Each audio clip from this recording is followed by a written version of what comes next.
pinakamalaking barbecue festival na nakainan namin. Hello mga ka-eats, kami ang Eatsploration. Samahan nyo kaming kumain at gumala.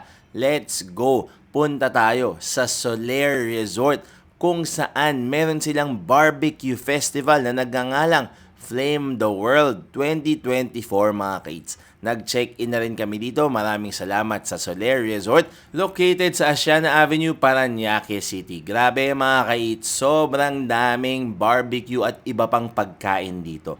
Iba't ibang bansa, iba't ibang klaseng barbecue. Simulan natin sa Korean, sa Chinese, ang dami. Seafood, meat, veggies, lahat pwede nyong kainin, ipaluto. Ay grabe. Ang maganda dito, legit. Meron silang Chinese, Korean chef, Singaporean, Malaysian chef. Grabe, talagang authentic na authentic. At syempre yung naggagaling ang Filipino chefs ng Soler Resort. Panalo kasi lahat po talaga makakain ninyo.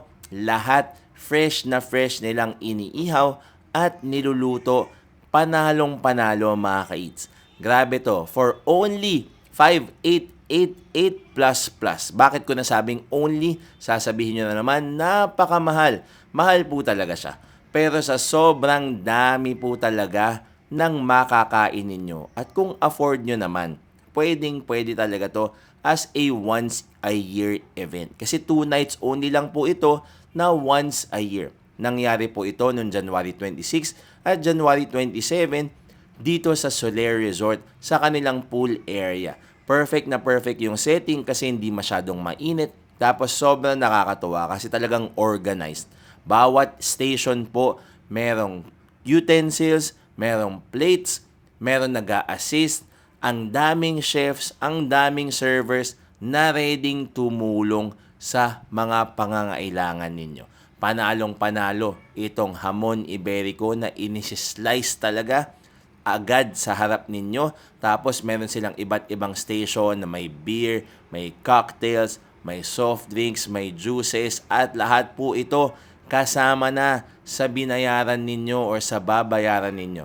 Ang pinakapaborito namin syempre itong Philippine area kung saan, hello mga chefs, panalong panalo itong lechon na talaga nga naman dun pa talaga niluto mga ka-eats. Panalong panalo, crispy yung balat. Sobrang sarap nung timpla. Lahat ng condiments, dips, sauces, kahit anong sides, nandun na ata mga ka-eats. Ang laki nung space, ang galing. Kasi talagang yun nga mga ka-eats, ang ganda nung vibe. Talagang mapapakain po kayo. Meron pang caviar, may steak, hello kina kuya, na mga ka-eats din yan mga yan. Tapos hello kila sir na nag-grill dito sa Germany at Switzerland station. Grabe, iba't ibang klaseng sausage, sandwiches, seafood, meat, may sinesmoke pa sila dyan. Grabe. Hanggang ngayon po mga kids, tatakam talaga ako kapag naaalala ko. At habang vino-voice over ko po ito, kasi parang first time namin at never pa kaming naka-attend ng ganitong kalaking barbecue event. Na talaga nga naman all you can eat. 5 p.m. to 10 p.m. pwede kayong kumain at uminom ng lahat ng kaya ninyo. Grabe, 5 hours yun. Ito din na ata ang pinakamahabang buffet na natikman ko. Grabe. Ito pa lang na sinushoot ko ito, habang sinushoot ko, gutom na gutom talaga ako. Kasi legit may mga smoked brisket, may steak, may scallops, may oysters, Hokkaido oysters mga ka-eats. Grabe, ang dami. Tapos yung dessert nila, iba't ibang klaseng dessert. Naka-cup, na cake, may parang pwede kayong ipagawa, may halo-halo, may crepe, iba't ibang klaseng cakes and pastries dito sa Flame the World sa Soler. Ang ganda pa ng setup kasi sobrang daming flamingos na floaties. Tapos yan, ito pa, hindi pa natatapos. Ito yung dessert area. Halo-halo, ice cream, crepe, lahat ng gusto nyong ilagay sa halo-halo, crepe at gusto nyo pang ng soft drinks, juices, wine, nandyan na rin mga ka-eats. Marami pang donut. Naku, kung kayo ay naghahanap ng once a year event na gusto nyong puntahan at pagkagastusan, abangan ninyo ang barbecue festival ng Soler. Siguradong hindi kayo magsisisi. Ito po yung view sa room namin. Ang ganda from the top. Syempre sunset pa. At yan, pinababa ko na sina Bianca at the kids. Sinundo ko pala sila. Tapos ayan, kumuha na kami. Japanese pa lang parang busog na kami kasi sobrang dami.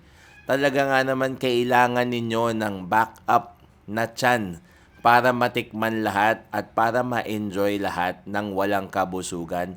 Pero mga ka-eats, atmosphere pa lang talaga, tapos may banda pa dito, sobrang bait ng tao nila, ang bilis ng service, talagang panalong-panalo yung experience namin or yung experience namin dito sa Soler Barbecue Festival na nagngangalang Flame the World.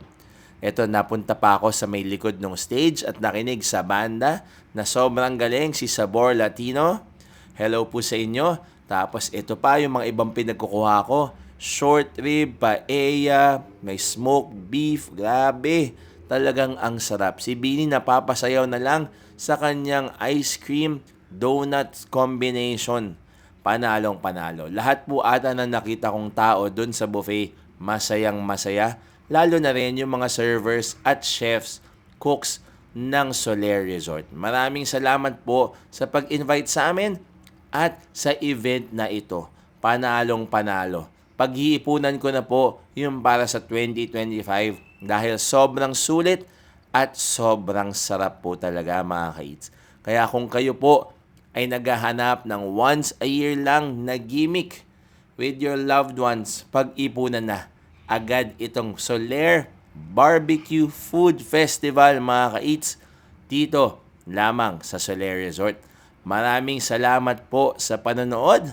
Sana po ay na-enjoy ninyo dahil sobrang na-enjoy namin itong once in a lifetime experience na ito. Abangan nyo po yung aming videos pa sa aming Soler Stay.